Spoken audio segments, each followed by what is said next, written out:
much more open can she get? And can you actually interview her, unlike being her husband? Yes. You know what I mean? Can you? Well, you're referring also to, I made a big point at the end of the show yesterday of playing you Ellen DeGeneres with her wife. Yeah. Portia de Rossi, and this how lame it was. I heard somebody on the wrap-up show accuse you of, like, how can you talk about Ellen? I heard somebody said on the wrap-up show that's you and Beth. I said, I can't agree with that. He's not singing in the shower. No, and by the way, I have to get rid of the wrap-up show because, and I'll tell you why. The purpose of the wrap-up show is not to sit there and criticize me. Whatever I'm doing is so that everyone here can make a living. Mm-hmm. And to sit there and criticize the show, I don't mean, you want to criticize the way I look or something, but to criticize the show can't be serving us well. Mm. We have enough people who are against us. That's right. Don't criticize the thing you love. Yeah, I mean, let's say I'm as bad as Ellen DeGeneres. Why would we want to point that out to anybody? It just doesn't make any sense from a marketing standpoint. Right, but I was like, I don't think that guy's right. Gary does that all the time, Howard. He's always saying that it's a bit. We don't want to know if something's a bit. I know. I don't really need anybody pulling the curtain back on the Wizard of Oz. It's a fantasy Pittsburgh world. Pete is not, he's out of his mind. Pittsburgh Pete is not out of his mind. You're out of your mind. So you're saying that I'm always trashing you? No, not trashing, but there's a certain mystique about the show. After all these years, but Gary is in a weird position. He's got to fill an hour and sit there and talk about the show. And also, when people call, they say they're saying one thing and then they ask another question, and sometimes I don't know how to answer it. Right. Howard, we listen to the show. We come up with our everything's own a ideas, mess. Then Gary comes on and ruins everything. Here's the real reason Howard did that. I love Pete, because Pete can get everybody at each other's throat. Yeah, he's like Ralph. He doesn't do anything for a living but piss us off. I actually got a job recently, Gary. Doing what? What could you be doing? I'm serving tables, man. What? How long do you think you'll last doing that? You're an obnoxious fucking asshole. You should be fired in a month. Gary, you don't intimidate me. I see through you, always have. I'm not trying to intimidate you. I'm just telling you who you are. You're an asshole. Okay, great. Like, I care what you think about me. See, that's the problem. You don't care what anybody thinks about you. That's why you'll never work, douchebag. I don't respect you. Okay? Pete, you got a job. You're not a great guy in radio to me. You don't understand. But you'll never get any, Pete. You'll never get anywhere. You'll never do anything because you have a shit attitude. Okay. And you're a fucking narcissist. I'm going to be 30 years old, buddy. I think I realize I'm not going to get anywhere by now. You're not teaching me nothing. See, how can you argue with a guy who knows he's, he doesn't care? You're superficial. You're phony, brother. Everybody knows. Have you ever met me? There's a reason Howard hired you. Have you ever met me? Yes, I've met you a few times. I hate you. You know what's so funny? You're so nothing. I don't even remember meeting you. Work, Gary. You're the phoniest guy. I don't even remember meeting you. What? Where would I have met you? I met you in Florida once before. I met you a couple times. And you're very not memorable. You're a nerd. I can't believe you even got married. You got a good-looking wife like you did. It's a shock to everyone. Hey, why don't you go to the comedy again, Pete? Remember how great you were when you opened for Artie? How great are you every day on the wrap-up show, Gary? You're never funny. I'm great enough to be getting continually paid for it for 3 years. You did it once, and they fucking practically lynched you. You are a character. You're Bubba Booey. That's the big bit. It's you. And you're not a character. You're Pittsburgh Pete, the asshole. Gary Delabate. We don't care about Gary. We care about the monkey face making us laugh. That's what we care about. You're not going to come on the wrap-up show, you and John Hine, and say, oh, Howard did this. That's a bit. That's not who he really is. Robin did this, but privately... Pete, let me ask you a question. I don't want to know that. Do you want the wrap-up show canceled? No, it's a good show. It's fine. Well, then what do you want? I don't even want you talking to me right now. I don't even know why you're involved in I was talking to you. Gary hijacked my show. Yeah, what is it, the wrap-up show? Howard, he's insulted me. I have to have the right to defend myself. You'll get your hour today. This is the pre-wrap-up show. I can't even get on the air anymore. Tell him that he peaked, Howard. Will is the number one guy on the show now, the producer. Will is the guy? Yeah, Will is the guy. Will's the one that's coming up with the vibe, the flow, and the office. Would it be your advice to me to demote Gary and make Will the executive-type producer? You don't need Gary any longer. He doesn't even have that big a Rolodex any longer with celebrities. What's he doing? Let me tell you something. I know Will. He'll hate you way quicker than I did. Gary, you hate everybody, man. You think you're better than people. You're the biggest narcissist on the show. You must have lied. That test must not be accurate because you are. Maybe they made a mistake and switched Gary's score with Robin's. Could be. I never thought of that. Hey, my picture ain't in the post today. You're right. That's right, because you switched the results. He was smart. I thought it was funny that Robin's picture's there with a big mental illness headline. I mean, Thank I'm like, you very much. Yeah, I'm like, wait a second, what is this? She's not complete. You went along with it. I Gary's did. gonna I be bought a phony, into it. Howard. Now all of a sudden it's mushrooming. Look, I'm now labeled ill, mentally ill. Join the club. And they possibly used the worst picture of her that they could Thank do. God they made me look crazy. Maybe I didn't think people that won't was a bad recognize picture. me. No, it's like her face is scrunched up. She's got a pretty face, and that's not one of the better shots I've ever seen her Why, have. thank you, Fred. When she smiles, they caught her with her face scrunched up. No, Yeah, I but I don't they've think got that's. plenty of pictures. that where looks I'm like- I don't think that's scrunched. unflattering. You know what? I think that's one of those shots where somebody asked for a picture, and she kind of got a little annoyed, but she smiled anyways. Let kind me of see. pictures. I'll tell you if that is. Let me look. No, She she has a looks nice good. face, a nice smile. That's not flattering at all. I think she looks better than Anna Nicole. No, Anna she's Nicole dead. looks better. Come on, that's her happy face. Whatever. Anna Nicole looks like she's going to a party. Just like the You headline. know, that's me heavier, Fred. That's what it is. Wait, Robin looks smoking hot. Oh, I'm looking at James Franco. No, you're looking at Frankie Nunez. Frankie Muniz. Celebrity antics, a mental disorder. Big picture of Robin. Usually it's me. And they got Dr. Drew looking like the You're president. so happy about this. Yeah, right. I'm so happy it's You you. got it off you now and put it on me. I'm now the normal one. How nice is that? Thank God. You couldn't be my friend and be happy about it. No, I'm actually relieved. Thank you. You're in a sea of nuts, Howard. Oh, thank God he's swimming out of here. He's just getting away. But Pete, to answer your original question, I am not having marital problems with Beth. Things are going well. Things are going well, Pete. You know, she reminds me of a Taylor Swift a little bit, but Taylor Swift is younger. So if Beth does have an affair, maybe you can upgrade down the road and when you're 70. I'll tell you why I had fun last night with Beth. So she's doing a TV appearance today on that Mike and Juliet show, right? She's doing a makeover on somebody. And I thought that show was ending. It's like the show that goes on after ending. I think they keep it on for her. And then she's shooting she has a, I'm not supposed to talk about it, but fuck it. She has a TV pilot, not a pilot, but a TV series that's coming out that she's doing. But it's a little premature to talk about. And so they're shooting, I guess, today. And Got a busy day. And her wardrobe, the producer said to her they want her to be glamorous. So I got a fashion show Not hard for her to do. of Beth looking glamorous. Oh, there you go. Lucky dude. It was great. Now, And she just like paraded in, and I commented, and I And said, look, she knows how to parade in a fashion show. Yeah, I got an actual, and she said, "Well, what do you think of this?" And each dress has more titty and legs, and each one is more like unbelievable than the Revealing next. and- But I'm bad at it because I'm like Paula Abdul on American Idol. I go, "That's perfect." Everything is great. She walks in and goes, "Well, what about this one? Do you like this one?" I go, "I like that one too." well, I'm sure there wasn't anything where she looked shitty. I mean, what's she going to look bad in? Seriously. If I hired you Beth, got to be discriminating and help her out. She's looking for some feedback. Guys aren't good for that, because if it's a hot chick, you're like, you gotta Everything's a great. hot chick or a gay guy's got to judge the Right. clothes. I liked all three selections equally, and I said I would You change. could go right with anyone. I would change during the show. Oh, just use them all. Use them all. Can you That say, might be a great idea. can you say, is it an acting gig or is that hosting type thing? Hosting thing. Oh, that's great. Yeah. That's good. I think that the costume change thing might be a great gimmick to have. I do too, like I Cher. think it's wonderful. It worked for her. Yeah. That just seems like so much work. You broads go through hell. Yeah. It's fun, Artie. It's Okay. fun. She And if has it's fun doing it. fine. Believe me, it was fun.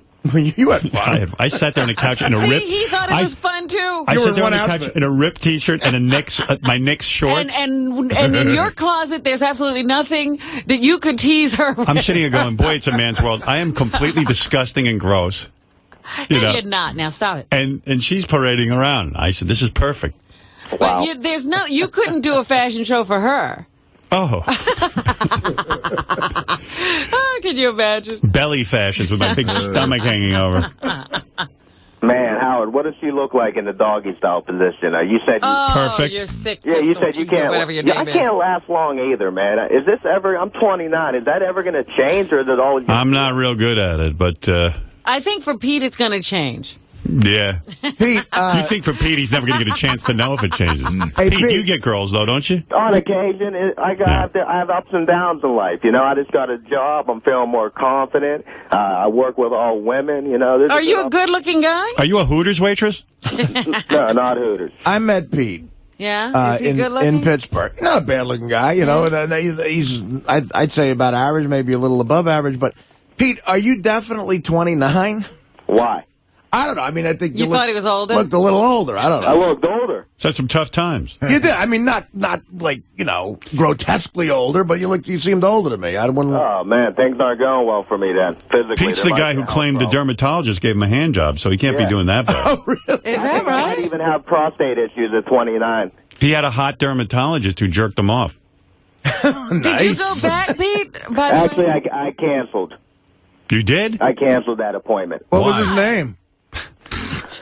No, I canceled that appointment. I just had a weird suspicion that it was going to be awkward if I went into the appointment. So If I had a hot dermatologist giving me a hand job, I'd go back every what's week. awkward? I'd rub grease on my face to get everything zits. went well. I realized there's nothing to check. You know, you did your job. You know, you got rid of what you had to get rid of, and now it's over. I'm not paying you any more money. Right. It's not like you could go back and say, well, now I have another condition. If you have a real condition, you'll go back. No, I don't have to go back, Howard. You know, there's other women out there. I'll find something. I'm not a bad-looking guy. I'm not like some ass napkin Ed or some of these weirdos that call the show all the time. You could tell. You're gonna drive ass napkin Ed right out the window. I mean, no, I can meet women, Howard. You know, right. I could be better looking than you, right? Is Gary right? Oh, I'm sure you are. Yeah. Is Gary correct when he says that you will never hold on to your waitering job, that you're too abrasive? I've had about 85 jobs in my life. The longest one was about a year. That's when I was bartending. It's miserable. Financially, I've never made more than $5,000 a year. And $5 grand? $5 grand is my biggest year ever. What is it? Is it your personality? You seem like a... I'm very... I get a job, and I get bored. You know, I do feel I'm a creative person, but I just see my future, and like I'm going to be here the rest of my life, and it frightens me. So I quit, and I like laying around smoking weed, and that's, the radio is a big part of my life, Howard. What happened to your last job, Pete? My last job? Yeah, what happened? What went wrong? What was your last job? No, my last job, I was bartending. That was a year ago. I haven't worked in a year. I finally got a job now, so I'm happy again. As a bartender, you only made $5,000 for the whole year? Yeah. He quit. But for $5,000, he worked for a year and made $5,000? He worked a whole year. I know bartenders will make that in 2 weeks. Yeah, that's what I'm saying. I mean, this is the You most... must have been the worst bartender ever. It must have been a horrible bar. It was a dive bar. Like Artie once said when we first talked, it was a shot and beer bar, It was my first gig ever, but it was the best time I've ever had in my life. Being behind the bar, when you're the bartender, you're the king, Howard. Like you on the show, it's a small level of that. You're the local celebrity. So why would you walk away from such a thing? Because I had a major setback in life, and it was hard dealing with the customers when I had to deal with emotional issues. What was the major setback? I lost my mother, man, about a year ago. Okay, so you had to quit the job? No, that's where I'm stupid. It was the worst decision I ever made. I had 5 women, and I quit my job. They wouldn't even take my calls anymore. Everything fell apart. The best thing I had was Sirius Satellite Radio. That's not just to kiss your ass, but, when you're laying in bed, you're smoking the weed, you got the Howard Stern world, there you go. I could go off into that fantasy world. Why not try another place, Pete? I've tried. It's hard. You cannot find a bartending job unless you know somebody. So, I'll make some money. What is it, Gary? The question for Pete is, if his best year was $5 grand, how do you live? I live with my father, my sister. But who's paying for your Sirius? I have a credit card.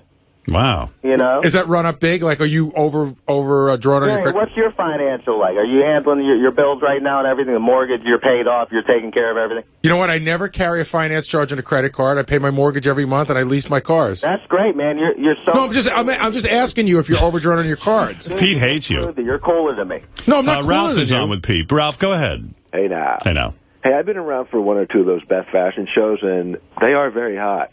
What's great, like, if she has a dress on, you go like, hey, you know, maybe you should have higher heels on with that. Then she'll go and get some, like, higher heels and stuff. Yeah, sometimes it's weird when Ralph's there and Beth is doing a fashion show. I don't like it so much. Yeah, because it sounds like he manipulates things. Well, because I see him, you know, I know how Ralph is. He's a guy. And And not only that, he's that's like, your fashion show. Yeah, Right. I feel like that should only be for me. But chiseling on your fashion Ralph show. has actually been there for a few fashion shows. And also what's great is that she's usually braless when she's doing those because she's changing quick. Oh, now it's just steps into Creepyville. Yeah, it isn't right. That's not creepy. Dude, yes, it is. Come on, it's his wife. I know, I get a little territorial, you know. Oh, you Ralph, should. I go, Ralph, easy. Do you get, but Howard, do you get in that weird area where it sort of turns you on that it means that much to Ralph? Like, because your wife's so hot? Not when it's that close. I don't need. It's one thing for him to admire from afar. We're all friends. It is fun, but I know Ralph goes into wolf mode, and I've seen it before. I know that face. Yeah, not with my wife. You know, Bet those heels aren't high enough. it's okay when it's we're out in a club or something. We're both working it. Yeah, you're looking at some other chick. Ralph could have had her. Ralph forgot one time he gave her his number. I mean, it gets pretty intense. He goes right into that mode. Yeah, come to think of it, Ralph has been there for a few fashion shows.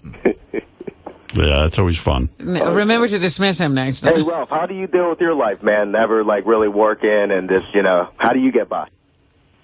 I don't know. I do pretty well. Much like Gary, I don't carry a finance charge. He doesn't carry a credit card either. But wait, but I was on hold. What do you make $5,000 a year and live with your parents? I live with my father. I live with my parents my whole life. I sleep in the same single bed I always have. How old are you? He said, I'm going to be 30 years old, man. And you got the nerve to try and question Gary or me about it? I'm not questioning anybody, Ralph. he's trying to figure it out. That you were. Oh, I'm sorry. He's trying to figure out how to move out. You were actually a role model, kind of. Well, how are you going to be 50 years old, kind of doing the same thing? How do you make money? Howard helps you out on occasion. Yeah, every once in a while, I kind of call him and say, like, what do you do in your personal life? I need a few bucks for the week, and what do you do? Check off. What do you really do, Ralph? Tell us. He's a stylist. What's his secret? Who else does he style besides you on Mondays? I have him booked exclusively. I pay to have him an exclusive rights. Yeah, because you couldn't get him when you wanted him, so you had to tie him up exclusively. In fact, not only do I have him exclusively, I can't even get him to come to the even with your exclusive. Well, he was busy with the Battlestar Galactica finale. Battlestar Galactica. Pete, to answer your question, Ralph will style all of us from time to time. Like one time, Ralph told me I look like shit. Just once? Well, actually, it was several times. So and he doesn't charge me a lot for that. So he'll do everybody on the show from time to time. Ralph found me my Michael Jordan sweatpants. I'll tell you that. And I love those. Well, are they hard to find? Because now you got me wanting to get them. Ralph, how do you get those? Because I told Artie he should get them. They probably would be good for Artie because they're good size and stuff. I had to search like the style number and stuff like that. You can't can't go to a store and get it, huh? He found them in a store, and then we went back to get them. Stuff like that, like they turn them over so quick. Mm-hmm. They were like from the beginning of the summer maybe or something. I mean, the beginning of the winter, and, now they're out of the store. I went to get more, and they didn't have them. So I told Artie he's got to get Michael Jordan sweatpants. I'm telling you, they're slenderizers. I'll ask my sister. You'll be able to gain another 100 pounds. No, but he makes 20 different kinds, Artie. You got to get the same kind if that's the kind you want. Yeah, you got to get these. What? He makes 20 different kinds. You got to get this kind, the black ones. Yeah, well, does it have a name? What's the name of those ones, Ralph? I don't know. There's there's a style number to it. I don't know. All right. Heard of a style number. And then every douchebag like Pittsburgh Pete's going to be wearing them. All right, man. I'm a douchebag, right? Why is he a douchebag? I'm just joking. Yeah, you got nothing to say to me. We're kind of similar, We are. A little bit. I mean, you can't be happy. I don't see how you can have a bartending job and make only $5,000 a year. That means if you work 4 days a week for 45 weeks. Is that about 20? But he didn't work the whole year. That means he made 25. He worked the whole year. $25 a day he made as a bartender? Oh, he did work the whole year. That's what I couldn't figure that out either. Money. What? With the bartending gig, that might have been a little more, but on my tax records, it was only probably like $5,000 ever, and that was like 10 years ago when I was like motivated. I mean, how many days a week are you being a waiter? Hopefully as many as they can give me. I just want to indulge myself in working for the public, get some money back in my pocket, and get some ganja, and take a woman out to dinner. Just the basics, Howard, Right. Let me ask you something, Pete, though, because a a lot of people in your generation now say you're creative because you go on the computer. I know I'm creative. Well, but and listen, I'm going to tell you something. When you came with me to do the gig, you actually told some jokes. Howard even said it. We played it. Yeah. And you actually had a couple of funny jokes. Thank you. But, yeah, it was good. But how are you dealing with that now? Like, what are you trying to do to be creative? What's the outlet? Are you writing? You could be a creative waiter. Why not? Why not be the best waiter? Use your comedy on your clients. I'm going to tell you something. Whatever job I ever took, I was a food server as well. And I was selected by my boss as the best food server of the year because I put my heart and soul into it. I decided whatever I did in life, I wanted to be the best at. I don't give a shit what it is. You're spending your time. You might as well do it well. Yeah. I mean, why wouldn't you be the best? I mean, in college, I made the best movie. I won. When I served the food, I was on time, I was conscientious, and I was a pleasure to my boss. I believe that you must excel. I was a dishwasher, and I got a commendation. Now, who gets it? Who gets there, puts their heart and soul into dishwashing? You're going to be something. Be the best at it. He won the silver dish. Might as well. Why was I the best dishwasher? I'll tell you exactly why. I got in there like a madman. I probably took on the workload of 3 or 4 guys. And I washed, and I racked. And I was proud of the job I did. And you rolled. And believe me, I didn't make 10 cents. Pete wants to be a star. See, I'm a direct opposite You could of you. be I the was star. I was the worst. Well, I don't believe in that. You could be the star of the kitchen. Right. And why not? Yeah, but Pete Take some pride. What? What are you guys trying to say to me? What are you trying to excelling is what they're saying. I'm saying to you. I'm on a radio show right now expressing my opinions like Pete, you guys do every day. Here's what I'm saying. Artie was saying to you, this wasn't directed at you. Shh, you're not listening. Okay. Now you're talking. Dopey. Artie was saying, how are you expressing your creativity? Right. I said you could express your creativity. This was directed at Artie. By doing your job well. That's right. You can be creative in any job. Creativity can come out in any facet. You know, you see a sales guy like Sam Ben-Ruby who works so hard. I see this guy. He is creative. Now, he's a salesman. He's a radio salesman, but I see he's creative. He knows how to schmoo. He puts his heart and soul into it. You are a waiter. I want to hear that you are now the top waiter. Everybody loves to go there because you're going to wait on them. They request your section. But don't be dopey and sit there and bother people when they're eating. Being the best means staying out of people's way and complying with everything. I know how to do that, man. You know how to do that? I want you to do that. I'm all about the hospitality, Howard. Good. I think that you could make more than $5,000 in a year at that job.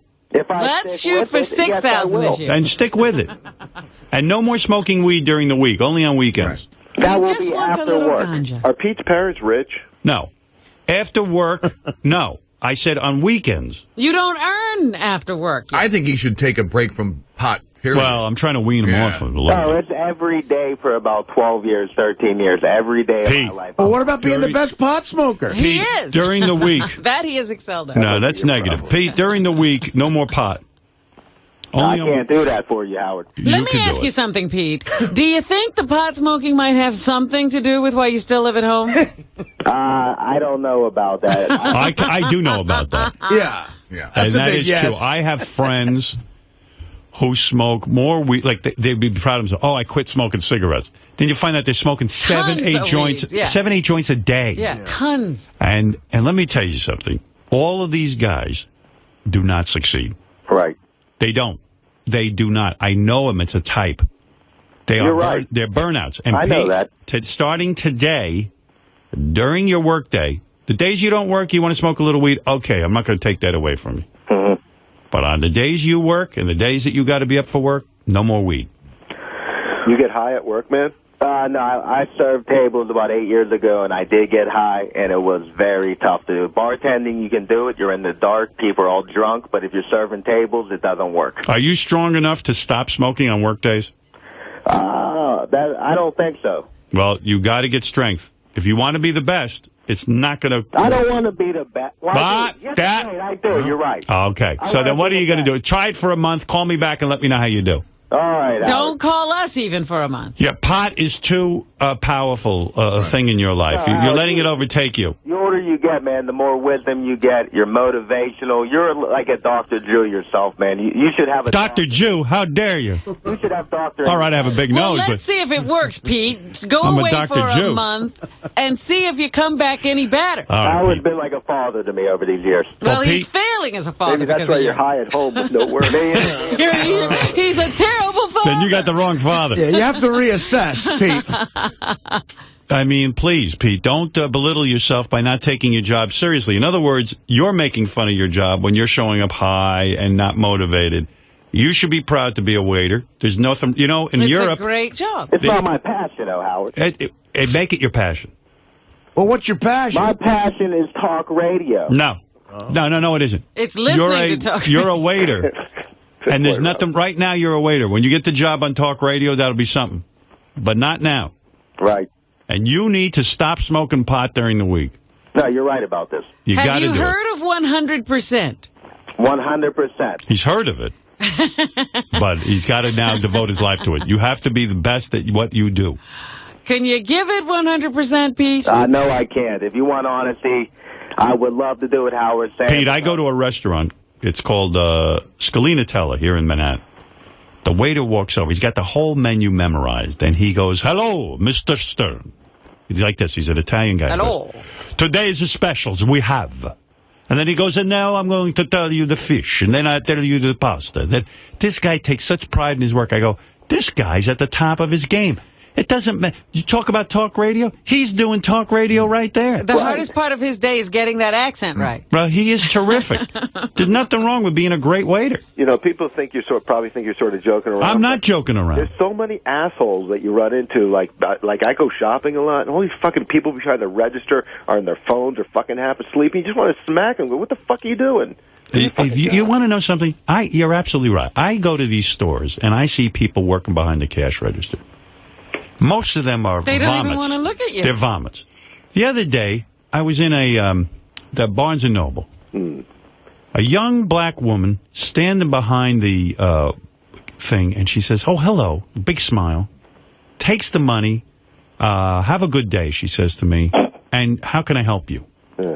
I said, I know that this girl is going somewhere. Even if she just stays at Barnes & Noble, they will put her in charge, and she will make more money than the rest of these nitwits. And she's black. And you respect somebody like that. And she happens to be a lovely girl. Or not. And she is going to go places. It will be recognized because people who run businesses are only looking for somebody who's got half a brain in their head. And won't destroy the customer. All right, Howard, what do you think about a guy like this who has, a lot of ideas? He definitely is a unique person with a creativity, but doesn't have the structure or the organization or the willpower to put it together and make it useful. That's a very good question. Are you talking about me again? Right. Well, that is loser thinking. Yes. There are a ton of guys out there. They got a million ideas. They're all full of horseshit. Their ideas are never going to happen. What you got to do is devote yourself to what it is you're doing right now. You see, life is simple. The guys who walk around with a million ideas in their head, and their whole lives, they spend their time going, "Oh, I could be great at this. I could be great at that. I could be great at that." Be great at what you're doing. Forget about everything else. Be the greatest waiter you can be. And then you will see life will start to unfold. You're right. It's nonsense. Are you going to investigate this, Pete, or are you just going to say, I'm still going to do it my way? No, I'm going to put effort. I'm going to. It's the Ralph Crandon situation. It's syndrome. Yeah, you're right. Idea. Of course I'm right. No, everybody wants. Because you're thinking too. Your mind's all over the place. You're scattered. I feel I deserve to be rich, Howard. Okay. Well, never think that way, and I'll tell you why. That's another loserish kind of thing. Anybody who thinks they deserve to be rich will never be rich. Except the people who are born that way. Well, that's a different story. Pete wasn't lucky enough. What you got to do is never even think about being rich. Think about work and devoting yourself to it. The simplest job. Wait, that's bullshit, Howard. I don't care if you wash toilets. Be the best toilet washer, and you'll see it it will become your way. Can you do anything excellently? It will become your way of doing things, and then no matter what you do, you'll be great at, and you won't be scattered. Pete, can you do anything excellently? I can do many great things, Rob. And No. Anything that you've actually been able to do, have you done it well? Have I been like you? No. Pete, have I been like Howard? Pete, listen to me. Listen to me. I am defensive because Howard was a guy like me. I mean, he was more successful, but... No, he wasn't. He started out with nothing. Nothing like you. No, he was. No, he wasn't. Because he's talking about don't worry about being rich. But that's right. I never did. Let me tell you something. I got into radio. Who thought about being rich? I thought about being on the radio. And I worked with a lot of guys like you. When I was in college radio, none of us had jobs. We all had dreams of being on the radio. And really, it was a pipe dream. I was horrible at it. I never walked around saying I'm the best. I said I'm horrible at it. I got to get better. And the guys I work with, each one was worse than me. And they would sit there and go, you know what, man? I'm going in radio, and I'm going in big markets. I'm not wasting my time like you working in a small market. And they all were grandiose in their thinking. They all are horrible on the air. No one was looking for them. And rather than put in the time and the hard work to become good on the radio, they all were taking shortcuts. They all had pipe dreams. Me, this is what I did. I said, I'm shit. I've got nothing going on. I'm no one in this industry. Well, let me work at it. I'm going to see if some maniac will put me on the air, and I will follow his rules and regulations. I will train myself to be an announcer first, before I get on there and try to be funny. I never thought I'd be anything in radio. I just did the best job I could, and I was making $96 a week. Did I sit there and cry that I was making $96 a week? I said, thank God there's a job where they only pay $96 a week. Who's going to hire me for more money? I'm not even worth $96 a week. This is highway robbery, what I'm doing. You were living your dream. No, I was living a nightmare. But I worked at whatever I did. You know, I was a camp counselor. They gave me commendation after commendation. They never had such a great camp counselor. A guy named Sherwin Belkin will tell you. He said to me, I've never had anyone like you. Call Sherwin. You're not interested in being best friends with the kids. You actually run a really good... You do the job. You do the job. You're not... You know how you get a commendation by just doing the job. Most people won't even do the job. That's right. And you're not hearing me, Pete. I'm hearing you. No, you're not. You won't follow my advice, but I just gave you the secret to success. No, you have. I have. But very few people understand. But you need to practice even at home, Pete. You need to, even when you're cleaning the bathroom, you need to clean it immaculately and be hard on yourself. No. Yes, now I disagree with you. Clean. I disagree with you. What? I'm completely confused. Unless you're getting paid, you don't have to be good at anything. Oh, stop it. No, he needs to practice being good at something, anything, Howard. Howard, trust me. So I'm a big pig at home. Before you go to your waiter job, clean the shitter. As a waiter. He needs to clean the bathroom and clean it that's a waste of time. No, it isn't. Let your mother do that. His mother's dead. See? Well, bring her back. Well, then his father do it. Pete wants all the glory without the work. Everything you do, you should do well. Pete? Whether you're paid or not. Pete, just listen to me. I told you what you need to do. Now go do it. I gotta run. Thanks, Howard. Thank you.